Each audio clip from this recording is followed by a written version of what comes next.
यह बहुत पहले की बात है। नदी के किनारे हरे भरे पेड़ों के बीच एक छोटा सा गांव बसा था। उस गांव के बाहर गांव से थोड़ी दूरी पर एक साध्वी जी रहती थी, छोटी सी कुटिया बनाकर। साध्वी जी का इस संसार में कोई नहीं था, लेकिन साध्वी जी को तंत्र मंत्र का काफ़ी ज्ञान था। इसलिए गांव वाले साध्वी जी का बहुत ध्यान रखते थे। साध्वी जी इस गांव की रहने वाली नहीं थी। जब पहली बार साध्वी जी भिक्षा मांगने इस गांव में आई थी, तब गांव की किसी औरत को भूत प्रेत का कुछ चक्कर था। वह औरत काफ़ी दिनों से परेशान थी। साध्वी जी ने उस औरत को ठीक कर दिया था। तब गांव वालों ने साध्वी जी से कहा, अगर आप चाहो तो आप मेरे गांव में हमेशा के लिए रह सकती हैं। हम सब गांव वाले मिलकर हर तरह से आपकी सेवा करेंगे। आपको कभी किसी तरह की परेशानी नहीं होने पाएगी। हम सभी को भी आपसे सहायता मिलती रहेगी। साध्वी जी ने कहा, ठीक है, लेकिन मेरी कुटिया तुम लोगों को गांव से बाहर बनानी पड़ेगी। सभी गांव वाले मिलकर साध्वी जी की चुनी हुई जगह पर कुटिया को बना दिया। इस तरह से साध्वी जी उस गांव में रहने लगी। गांव के सभी घरों से साध्वी जी के लिए राशन और भोजन जाता था। गांव में किसी तरह की किसी को कोई भी परेशानी होती थी, साध्वी जी कैसे भी करके उस परेशानी का निपटारा कर देती थी। चाहे ऊपरी बाधा हो, चाहे कोई बीमारी हो, साध्वी जी को जड़ी बूटियों का भी खूब ज्ञान था। उस गांव में दूसरे गांव से मांगने के लिए एक फकीर बाबा आया करते थे। जब वह फकीर बाबा पूरे गांव में भिक्षा मांगकर वापस लौटते, थोड़ी देर साध्वी जी की कुटिया पर बैठते, साध्वी जी से कुछ देर बातें करते, उसके बाद अपने घर जाते। एक दिन फकीर बाबा भिक्षा मांगकर जल्दी वापस आ गए और साध्वी जी के पास बैठ कर बातें करने लगे। बात करते करते थोड़ी देर बाद फकीर बाबा ने कहा, साध्वी जी, जो आपके यहाँ एक कहावत है, तिर्या चरित्रम दैवो न जानम, क्या सच है? स्त्रियाँ इतनी होशियार होती हैं? तब साध्वी जी ने कहा, फकीर बाबा, स्त्रियाँ कितनी होशियार होती हैं इसको समझना किसी के बस की बात नहीं है। जब स्त्रियां अपने पति को धोखा दे देती हैं, जिसकी आंखों के सामने वह 24 घंटे रहती हैं, तो यह आसमान क्या चीज़ है? नारी कभी अस्थाई नहीं रहती, यह इसकी बीमारी है। फकीर बाबा ने कहा, लेकिन साध्वी जी, मैं यह नहीं मानता। देखने में तो यह बहुत सरल और सच्ची होती हैं। यह इतना छल कपट कैसे कर लेती होंगी? फिर साध्वी जी ने कहा, फकीर बाबा, स्त्री बारिश के पानी की तरह होती है, इन्हें रोकना और समझना बहुत मुश्किल है। फकीर बाबा ने कहा, साध्वी जी, आप ऐसा कुछ करो जिससे मुझे विश्वास हो जाए कि हाँ, स्त्रियां ऐसा करती होंगी या कर सकती हैं।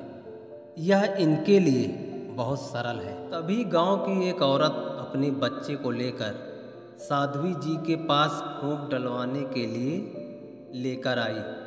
साध्वी जी ने उस बच्चे को फूंक डाल दिया।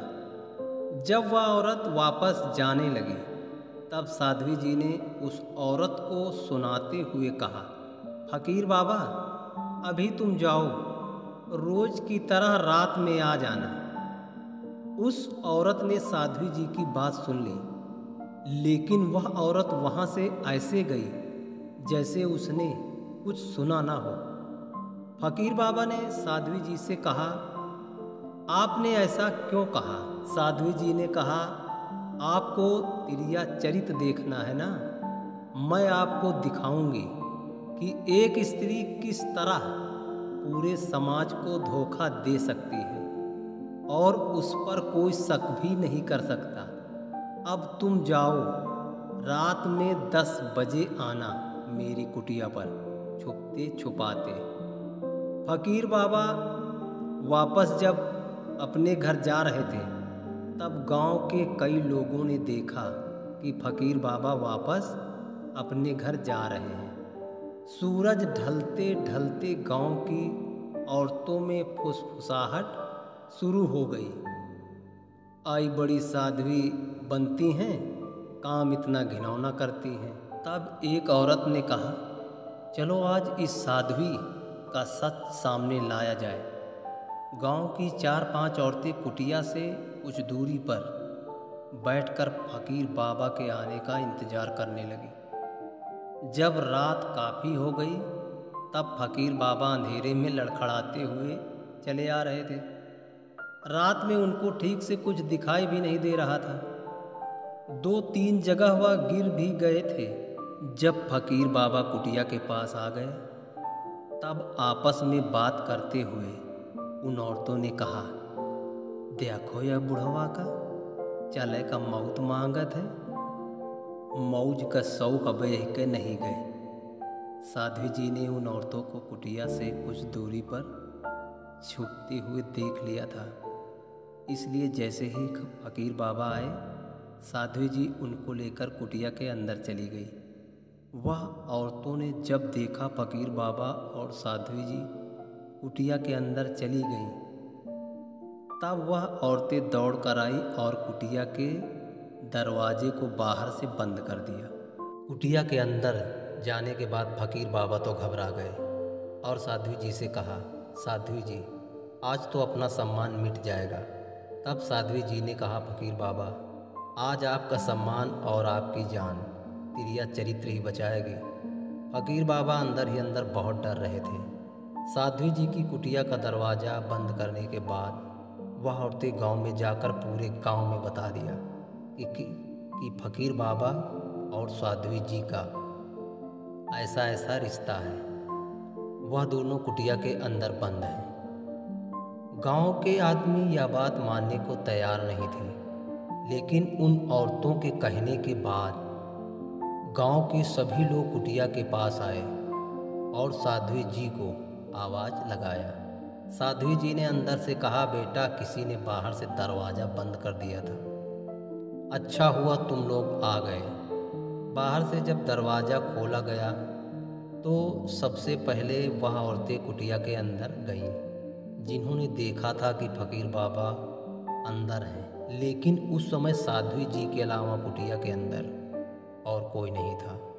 वह औरतें आपस में धीरे धीरे बात कर रही थीं, जरूर कहीं छुप कर बैठा होगा, दूसरा तो कोई दरवाज़ा है नहीं, कहीं यह संदूक में तो नहीं है।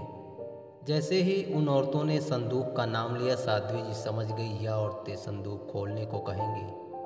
साध्वी जी सुलगती हुई आग को खर से बनी दीवार की तरफ पलट दिया, जिसे किसी ने नहीं देखा। फकीर बाबा संदूक के अंदर बैठकर थर थर काँप रहे थे। कहीं अगर संदूक खोला तो आज बहुत मार पड़ेगी। तब तक कुटिया में आग लग गई और जोर जोर से जलने लगी। तब साध्वी जी ने कहा, अरे तुम लोग खड़े क्या देख रहे हो, सबसे पहले मेरे संदूक को बाहर निकालो, मेरा पूरा सामान तो उसी में है। जब 8-10 लोग मिलकर उस संदूक को बाहर निकाल रहे थे तब वह औरतें भी उनके पीछे चलने लगी।